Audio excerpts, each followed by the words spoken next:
Hello guys, എൻ്റെ വീട്ടിലെ കൊച്ചു കൊച്ചു വിശേഷങ്ങളെ കുറിച്ചാണ് ഞാൻ ഇപ്പോൾ പറയാൻ പോകുന്നത്. ആദ്യം തന്നെ എൻ്റെ മാങ്ങയെ കുറിച്ചാണ് ഞാൻ പറയാൻ പോകുന്നത്. എൻ്റെ മാങ്ങ ഇപ്പോൾ വളരുന്നതേ ഉള്ളൂ, പൊട്ടായി വളർന്നു വരുന്നു. ആ നിൽക്കുന്ന മാങ്ങ കണ്ടോ? ഞാൻ എന്നെ പണ്ട് മുതലേ നോട്ടം വിട്ട് വെച്ചേക്കുവാണ്. ഇനി അടുത്തത് എൻ്റെ സപ്പോർട്ടയെ കുറിച്ചാണ് പറയാൻ പോകുന്നത്. എൻ്റെ സപ്പോർട്ട വലുതായി ഇപ്പോൾ വിളവെടുക്കാറാവുന്നു ഗായ്സ്.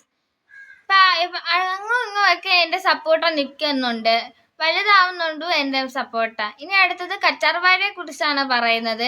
എൻ്റെ മുടിയുടെ രഹസ്യമാണ് ഈ കറ്റാർവാഴ. പണ്ട് മുതലേ ഞങ്ങൾ ഇന്നെ നട്ടു വെച്ചിട്ടുണ്ട്. ഇനി അടുത്തത് കോളിഫ്ലവറിനെ കുറിച്ചാണ് പറയുന്നത്. കോളിഫ്ലവർ പൊട്ടായി കിളിച്ചു വരുന്നുണ്ട്. എൻ്റെ കോളിഫ്ലവറിനെ നിങ്ങൾ കാണുന്നുണ്ടോ? ഇനി അടുത്തത് വെണ്ടയെ കുറിച്ചാണ് പറയുന്നത്. വെണ്ട 3 ഉണ്ട്, അതും വിളവെടുക്കാറായിട്ടുണ്ട് ഗൈസ്. ഇനി അടുത്തത് എൻ്റെ വീട്ടിലെ പ്രധാനപ്പെട്ട ഒരു വിശേഷത്തെക്കുറിച്ചാണ് പറയാൻ പോകുന്നത്. എൻ്റെ വീട്ടിൽ എനിക്ക് ഒരാൾ മുയലിനെ തന്നായിരുന്നു. 4 കുഞ്ഞുങ്ങളുണ്ടായിരുന്നു. പക്ഷേ 2 രണ്ട് ദിവസമായി ചത്തുപോയി.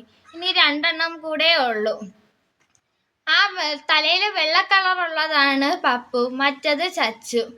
ഇവർക്ക് എന്നോട് ഭയങ്കര സ്നേഹമാണ്. ഇവർ കുറച്ച് ദിവസമായിട്ടാണ് കണ്ണ് തുറന്നത്. എന്നെയാണ് ആദ്യം കണ്ടത്. ഇവർക്ക് എന്നോട് ഭയങ്കര സ്നേഹമാണ്. പാവങ്ങളാണ് ഇവർ. ഇവരൊക്കെ ഇപ്പൊ കൂടെ വന്നിട്ടേ ഉള്ളൂ, വളർന്നു വരുന്നതേ ഉള്ളൂ. ഇവരുടെ അമ്മയുടെ പേരാണ് പിങ്കു.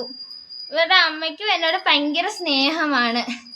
ഇവരുടെ അമ്മയ്ക്ക് ഞങ്ങൾ രാവിലെ അപ്പമൊക്കെ കൊടുത്ത് ഇവളിപ്പോൾ കിടന്നുറങ്ങുകയായിരുന്നു. ഇപ്പോഴാണ് നിങ്ങളെ കണ്ടപ്പോൾ ഒന്ന് എണ്ണീറ്റത്. വെള്ളമൊക്കെ ഞങ്ങൾ ഇതിന് കൊടുത്തായിരുന്നു. ഇപ്പോൾ ഒന്ന് കിടന്നുറങ്ങിയിട്ട് എണ്ണീറ്റതേ ഉള്ളൂ. പാവമാണ് ഇവൾ.